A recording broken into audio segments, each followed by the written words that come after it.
This is going to be difficult.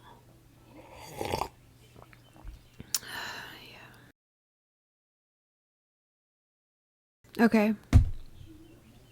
So, if you're new here, my name's Rachel. This is my channel, Wildwood Vagabond, and I have had this channel for almost 2 years. And when I started out this channel a couple years ago, I was still identifying as a Christian. I wasn't, at that time, I had already kind of in my heart, like, started the whole deconversion process, but I wasn't like fully aware of it. A little backstory, I was one of those Christians who was like charismatic, into it with your whole heart. I mean, eat, sleep, and drink Jesus. Went to all the revivals and the conferences. I was a minister. I was in ministry in Finland. And I was one of those who like woke up at 4:30 in the morning and I would pray for 2 hours, an hour to 2 hours before I would go to work and work a full day. And, but yeah, so I was one of those, and I did it wholeheartedly and from my whole heart. And when I did ministry, I just want to say that, when I did that, I genuinely did it from my whole heart. That is what I believed at that time. And I was just being a vessel at that time. And so I just don't want anybody that may know me from back then to see that and think that, you know, maybe that wasn't genuine, because it definitely was. I've grown a lot and I'm different and I have evolved. I feel like I've evolved out of Christianity, if that makes sense. Christianity served a great purpose in my life. Some of you know that I have a really broken background. We're talking drug addiction, self-harm, and a lot of trauma, which had even led up to the drug addiction, and all that was like the cause of all of that stuff. It just got so bad, and to the point that I was homeless, you know, living on the streets with my daughter, had lost my son, like absolutely hit rock bottom. That's where my Christian story begins. I mean, I grew up in a family like that went to church, but we weren't like wholeheartedly into it. You know, my grandmother worked in a nursery and I went with her, and that was basically the extent of it. But when this was like, I really was converted into Christianity and went head first when I was 30. I don't know how old it was. It was in 2007. So anyways, I have my notes here and I'm just going to go through because I feel like this is going to be difficult. This might be disappointing to some people, and I just want to say beforehand, like I'm sorry that this is disappointing to you, but this is my life. Just I ask you to respect me on my journey. I respect you on your journey. In this video, will I in no way bash Christianity or Christians, because at the end of the day, I feel like we're all just trying to find our way. So I'll respect your opinions and you respect mine. We don't have to agree that either are correct. I had hit rock bottom. A Christian family helped me and my daughter, and that's basically where it all started. And I was so desperate for a change in my life that I literally gave everything that I had and put it into like serving God, and I turned completely around. And so many like miracles were happening in my life. I mean, crazy stuff. I was physically healed in my body, emotionally, like this deep healing was taking place, and I was just growing so quickly that I mentally couldn't even keep up with it. And it was just huge transformation, and it was happening so rapidly. And so I just was like, man, like I thought that I just needed to give my whole life to God. I went from being codependent on drugs to codependent on God. And that was just kind of like a natural like switch, I guess, back then. I didn't realize that's what I was doing, but looking back now, I know like that's definitely what I was doing, because back then I always searched for something external to bring me peace and happiness and, you know, sense of safety internally. I have since evolved from that to know that all that we could ever need is on the inside of us. We are the co-creators of our own reality, and we don't need something external to give us the power, to give us the will to do right. We can do that all on our own. I ended up getting involved really deeply into this Christian church that turned out to be more like a Christian cult. The leader was very controlling. Stuff was just like drilled in our heads just over and over and over and over and over. And, it all made sense back then. Like he had scriptures for everything. Everything made sense. Like it just was like, yes, like I take your word for it. I trust you. He was a man of God. Like I believed everything that he was saying, and he could prove it all with scripture, and it all made sense to me. And I was like, okay, yeah. But then thankfully, like my time in Finland, when I was in Finland, I was in ministry there. With my ex-husband, he was Finnish. We had prayer and worship meetings twice a week. And a lot of really cool things happened in those meetings. I stepped back from ministry because I was preaching a lot about love and God's grace and all of this stuff during that time. But at my home life was something completely different. It was just so much striving and just so it was just so toxic at home.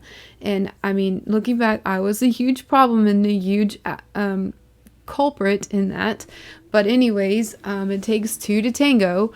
But there was just stuff that was going on behind the scenes that I was like, I can't sit here and preach to these people about love and grace and all of this stuff when I can't even see it in my own household. So then I was like, okay, I don't want to be in ministry until I can sort all this stuff out. Being in Finland really gave me time away from our home church so that when I did come back, I had a new perspective. I kind of started to see things in a different light. And I had started to wonder, why my preacher was all the time, preaching the same topic. And it was just starting to be, drilled into my head. And anytime that I would, think differently or experience something differently, I would go to talk to him. And he would be he would explain it in this way, and it was just his way. You're like, oh, okay, yes, you are correct. What was I thinking? And I would leave, and I would just be like, yeah, what was I thinking? And then 5 minutes later, I'd be like, something would click, and I would be like, wait, no, I know what I was thinking. I know that was right. So those type of situations started to happen a lot. Ended up getting kicked out of that church for asking, I don't know, just for thinking on my own, I guess. And I've never been one to fully, I don't conform well. I kind of like to live and think and do outside the box. So apparently I was rebellious, and could be true. But yeah, so he became really, really controlling. And when I wouldn't submit any longer to that, I got kicked out. It was really sad because we had been a part of that church for 7 years, and they shunned us, literally shunned us. Other members of that congregation were no longer allowed to talk to us, and they just shut us out as if we never existed, and then posted stuff about pray for this family on social media because we were backsliding. So that kind of it actually came at a good time because I had already started to question a lot of things, which is what eventually got me kicked out of the church. I realized that not every church in Christianity is this extreme. I realized that. But that kind of gave me a way to kind of start thinking on my own. I ended up, eventually I just stopped going to church altogether when I got divorced from my ex-husband because I was growing out of that Christianity. I know Christians would sit here and say, oh, you were just backsliding. You allowed the devil to come in and deceive you. But that's so much further than the truth. It's so wrong. I started to think about, one day it came to me about heaven and hell, about how it's free will, our free will if we want to follow God or not, give him our life, believe in him. You either do God's will or you go to hell and you burn for eternity and you're tormented, and all the other horror stories that they tell you about burning and being tortured and just for all of eternity. That is not free will, because that is given to us like, well, it's your choice. It's free will. You can choose to, follow God, or if you don't, then you will go to hell. To me, that is not free choice. That is a freaking ultimatum. If you tell me that I'm going to go, I have the choice, like I can either live or I can die, or I could live like happily, or I could, be tormented for the rest of my life for following my own wishes and my desires for all of eternity. I mean, to me, there's no choice in that. Like, what are you going to choose? Heaven or hell? Like, duh. That just encouraged me to like look into the whole topic of heaven and hell, right and wrong, like differently, like who's to say what's right and what's wrong based on different cultures. And so what happened when I started to let go of my fears based on like, if I start thinking outside the box, if I actually allow myself to say, okay, I don't believe in heaven or hell anymore. Once I would like get over that threshold of these little fears that I had, of these things like drilled in my head, I noticed this like whole new level of freedom that I would achieve, and this sense of like greater peace that would come on the inside of me. Because if I didn't have those fearful things holding me back, like, or, like, oh, I'm going to go to hell if I don't believe in God, or I'm a bad person, I'm so bad that I'm not worthy of God's love, but he loves us anyway. He's so holy and he's so righteous that we can't even stand in his presence unless we go through the blood of Jesus.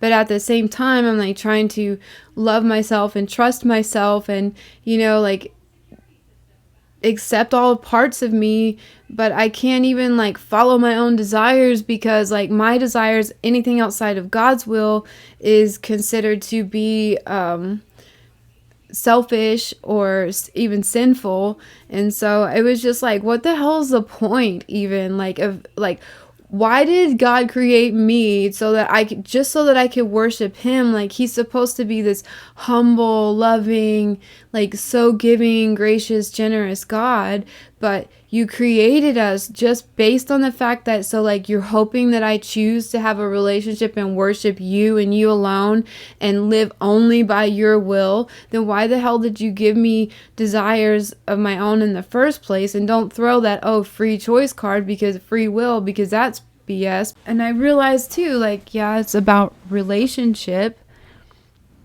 but how much of a relationship can you have when you're kind of forced into it? Like, you can choose a relationship with me, or you can suffer for eternal damnation. I mean, to me, that's not a freaking relationship. Again, I also started to think about how, like, all the other religions, like even Buddhism, religions that were here way before Christianity, like how can they all be wrong? Like, if Christianity has the whole truth, how can they all be wrong and they're all going to hell, but only the Christians are right? And so that just didn't make sense to me. I have come to the conclusion, and now I can see, that no one has 100% the whole truth. No one religion does. We all have, even us people, there's like millions of little truths around. And we can grow in our truth when we come together and we bring our truths together and we sit face to face in dialogue and in conversation and relationship. That's when truths can grow. We're, like I said in the beginning of this video, we're all just trying to find our way. And I don't think the Bible or Christianity or any of that was ever meant to be so dogmatic or just taken so literal. I think that there is some extremely good stuff that is in the Bible, and I think that a person with a certain level of consciousness can take a lot from that Bible. But when you have people operating on a lower level of consciousness, trying to take that and make people form their lives around it and becoming so dogmatic about it, they really don't see it for what it's worth. And so I had that realization. I also started to have a problem with how divided within Christianity is. Like, they're just supposed to be this religion of unity, but yet there's over 10,000 Christian denominations. over 10,000. And so in other religions, that isn't the case. So in Buddhism, you don't have Buddhism, and then you don't have like 10,000 or even thousands or even hundreds of different branches off of that. You don't have Hinduism and then, 10,000. You don't have that in Hinduism. You don't have it in Taoism. It's only in Christianity.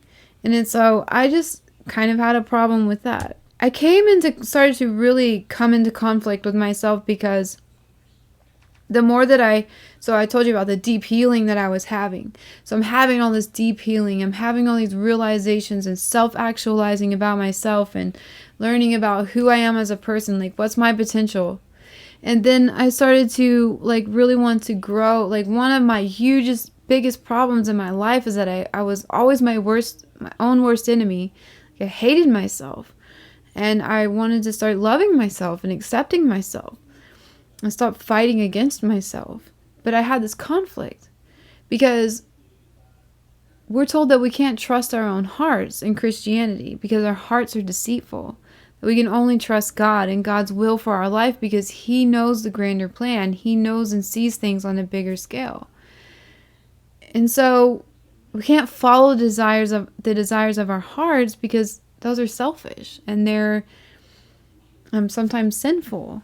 And it's just it was just so freaking confusing. I'm like, okay, God, then why did you give me these desires? Oh, so that you could have free will. But that's not really free will if I choose my way and my will, and then I'm going to suffer an eternal damnation because of it. That's not free will. So these are all the thoughts and the questions that I started to have, and I started to allow myself to think. And like I said, the more that I allowed myself to ask these questions and to think and to research and to not be afraid to learn about different religions, not be afraid to open my mind to other things, it was so much more peace and freedom came. And I just felt myself just growing and being healed even. And it has been a freaking process to get my mind deprogrammed from all of the years of just stuff just being drilled into me. And I know that a lot of Christians, because I was one, I can speak, they meant well. I think that they have in Christianity, there's a lot of spiritual truths that can actually bring a lot of healing to people. But when it's taken so dogmatically, when it's taken so literal, when you try to force others to, to live by your convictions, you're really missing the whole story. Oh, one thing about realizing that when you need a savior and you need God to save you, you need God to give you the power to change, all this stuff, you're putting that's when you see power as external. And I started to realize we are our own creator of our own reality. We, by our own choices that we make and decisions and things that, we think about and we dwell on, we create the reality that we live in. And that is so powerful, to be able to step up in your own power and not have to be dependent upon an external source like God or Jesus to save you. But that when you have that realization that you can save yourself, or you don't maybe even need saving, but you can stand up in your own power and make things happen, because we are so powerful. We are so powerful when we stand up in our own sovereignty and we take control and we take responsibility of our own lives and stop playing that passive game where we put too much power on, or too much emphasis or dependence upon an external power. So anyways, that's where I am. I hope that this could be helpful to someone. Maybe if anything, it could just help you understand me more. There's a lot of you who've been following me for the whole time, for 2 years, and I genuinely appreciate that. I'm so very grateful for all of your support. I probably left a lot out. This is my first time ever sitting down trying to communicate it. And I'm surprised, honestly, that I was even able to get out what I did. So, also forgot to mention that a very sweet woman from Finland, she sent me these earrings. She makes them out of old Finnish coins, and she found some that have my birth year on them. And these are actually the Finnish marks, what they used before they started using the euros. And they're so cool. They have my birth year on them, and I don't know, I really love them. And then she sent me this keychain here. And so if you want, you can go check her out on Instagram at Jatkoaikapinelle. I will put that down on the bottom of the screen. And her name is Jenny. So go ahead and check her out on Instagram and hit her up and get you a pair of these. I'm really grateful for them. They're so cute. She's so talented. So thank you again for those, Jenny. So that is all. If you have any questions, let me know in the comments. I'll if I get a lot of questions, I could even make like a Q&A video around this topic. Let me know if this was even interesting. Just let me know what you thought down in the comments. I hope that you're all doing well wherever you are in the world. I love each of you. Bye.